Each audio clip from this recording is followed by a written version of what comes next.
So if I wanted, like we've got a reservation here. I heard there's not as many opportunities as you'd like. I don't know who makes policy on reservations, and I apologize for not knowing your politics better. But if somebody here were to say, we would like people to take some chances on this reservation.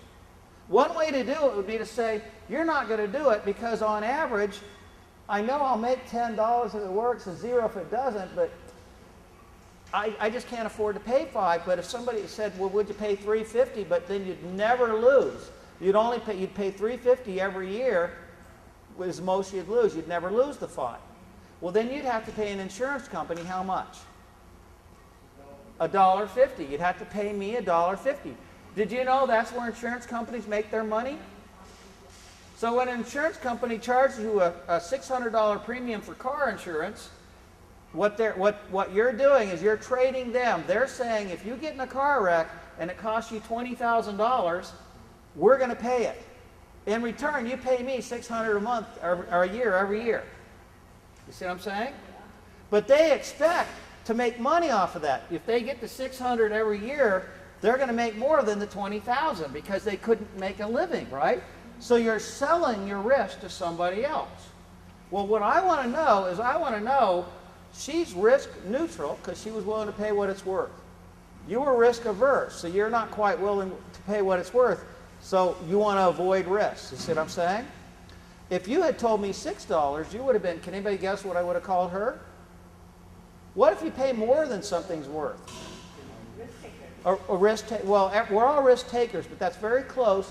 We would call her a risk lover. Okay, now does everybody get the concept? If I know you're a risk lover, you're probably going to be broke at the end of your life. That's the kind of people who have gambling addictions and all of that. You know, you tell them, hey, look, this has a certain amount of risk. It only pays off half the time, and you're willing to pay too much for it. Can anybody think of something that, I don't know if they have this in New Mexico, but what's something that we pay $1 for very often that really has an expected value of only 50 cents? How about a lottery ticket? Do they have a lottery here? You know what I mean, though, by lotteries? Okay? You pay $1 for a lottery ticket, and, you know, if you win $1 million or whatever, but do you know the expected value is 50 cents? Did you know that? So the lottery, they take in all the money from all the $1 tickets, and they pay out only half of it out. So, you know, that's the kind of thing you really like. You know, I want to spend $1 for a chance at 50 cents. But really, it's because you love the thrill of the chance of actually getting $1 million. But you know that if you buy a lottery ticket every day of your life, what do you expect? If you spend $1 every day of your life, you expect it to make back 50 cents of it. You see what I'm saying? On average. You can't hope to be that one person who makes it. Okay? If you are, then you're a risk lover. Now, again, there's nothing wrong with that. Okay? And I know people who do this. Do you know this kind of person? The kind of person that's maybe 50 years old and they're in their 8th venture on business. You know, their 8th business and the other 7 failed, but this one's going to make it? Does anybody know somebody like that? I do. I know lots of people like that. That's a risk lover. Maybe sooner or later they'll get that business that's going to make them $5 million, but, you know, they lost a lot in the interim trying to do it. Okay? Or there's that person that's so risk averse they won't try anything. Okay? So we want to know whether you're risk averse, risk neutral, or risk loving. A risk averse person prefers an investment with a lower but a certain payoff. So using this example, if I gave you the choice of the gourds that make $10 a zero, but that's an average of $5, or I gave you a choice of growing watermelons that make $4, you would choose watermelons. Because $4 is $4 every time. Even though I knew that I'd make more with gourds, but gourds vary too much. You see what I mean? I don't like that variance. A risk neutral person only cares about the exact payoff. So, for example, is your name Rose? Yeah.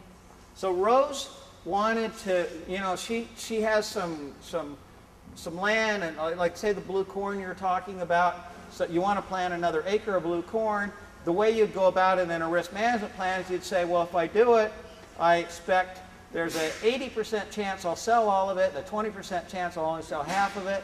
You see what I mean? You could make an expectation about that. And then if you're willing to pay that amount of money, you're risk neutral.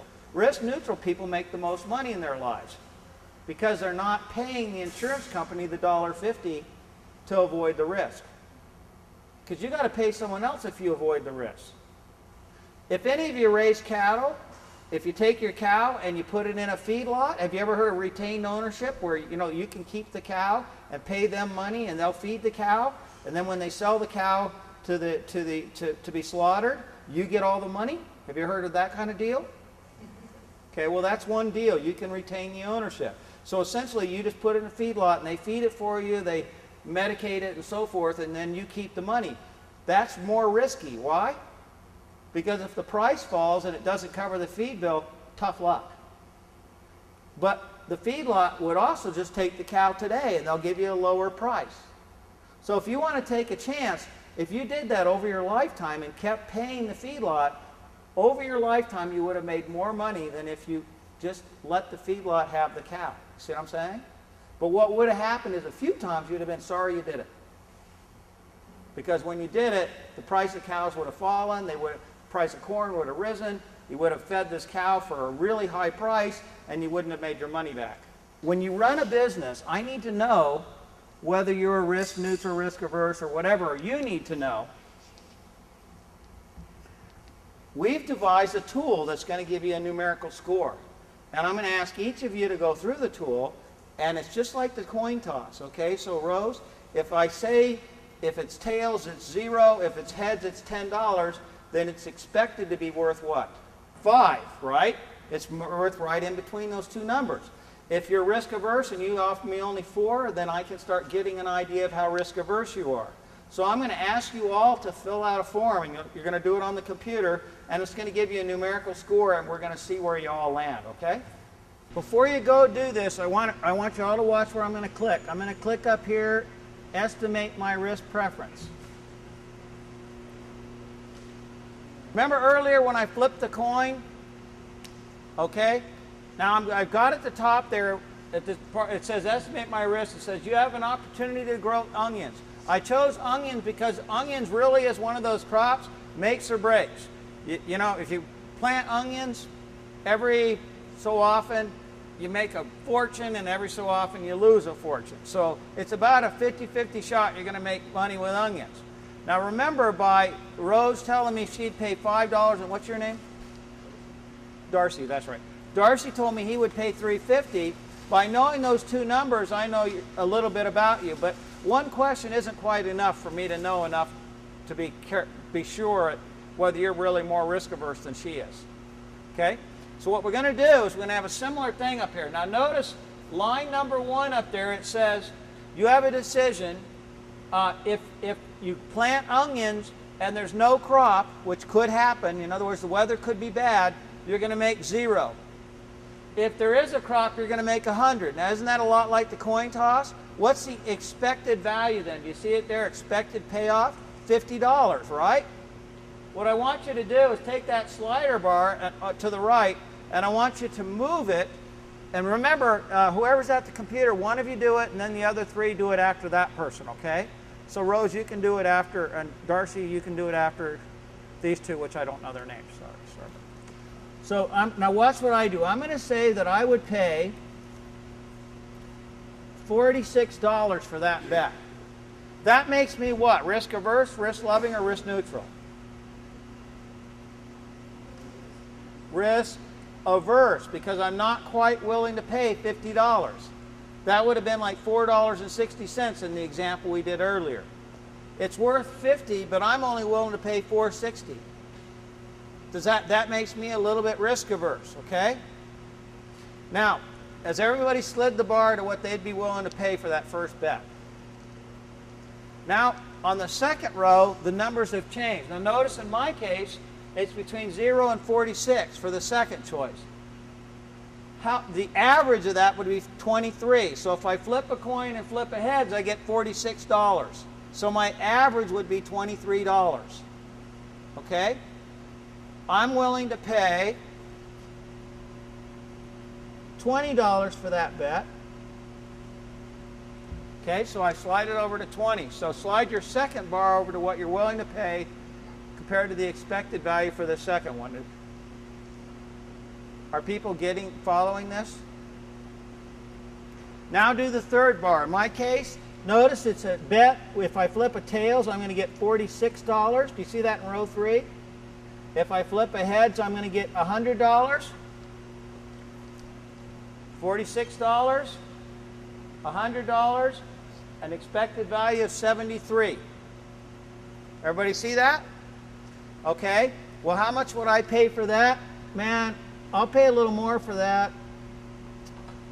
I think I'll pay 66 for that. Even though it's worth 73, I don't like the odds of losing $46. Now I'm going to go to the last row, and my bet is 43. My expected value is 43. I'm going to put in a 36.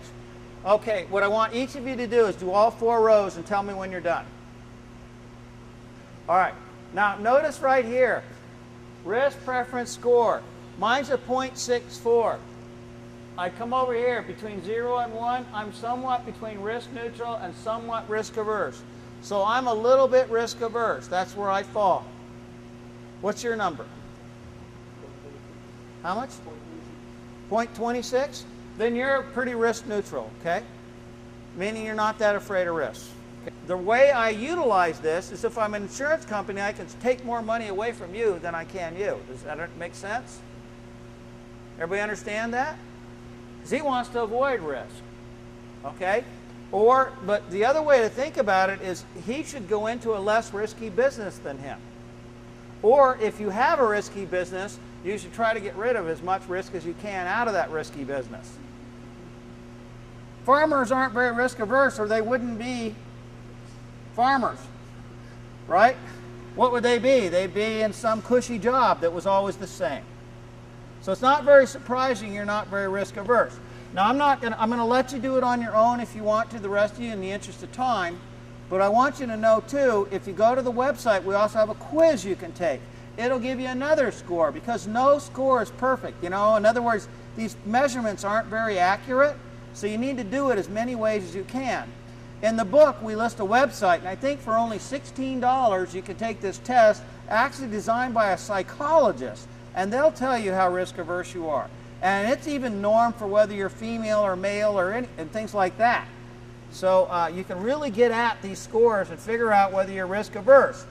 To me, one of the most important things to do is, especially if you're a married couple running a business, is figure out whether you kind of match each other or don't match, and it might reduce some fights.